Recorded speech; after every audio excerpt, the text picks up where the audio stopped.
اب اس کے ساتھ ہی ناظرین آپ کو بتائیں کہ اوکاڑا میں بہترین سکولوں میں اسٹوڈنٹ نے اپنے مقابلہ جات میں تقریب کا انعقاد کیا گیا ہے۔ اسی حوالے سے مزید احوال بتا رہے ہیں ہمارے نمائندے عرفان اشرف، آگاہ کیجیے گا۔ جی بالکل، گروہ پاکستان فاؤنڈیشن گدپور کے زیر اہتمام تقریر اور قواعد کا مقابلہ ضلع قصور اور ضلع اوکاڑا کے بہترین سکولوں کے طلباء نے مقابلے میں شرکت کی۔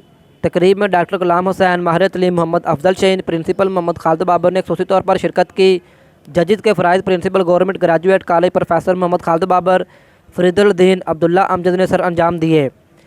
گروہ پاکستان فاؤنڈیشن گدپور کے چیئرمین محمد حسنین نے خطاب کرتے ہوئے کہا کہ پورے پاکستان میں چھپے ٹیلنٹ کو اجاگر کرنے کے لیے فاؤنڈیشن کا قیام عمل میں لایا گیا ہے، جس کا مقصد پسماندہ علاقوں میں تعلیمی ترقی، طلباء کو درپیش مسائل کے حل میں مدد، کیریئر کونسلنگ ہے۔ مختلف موضوعات پر مشتمل تقریری مقابلے میں ضلع قصور اور ضلع اوکاڑا کے بہترین سکولوں کے طلباء نے بڑھ چڑھ کر حصہ لیا۔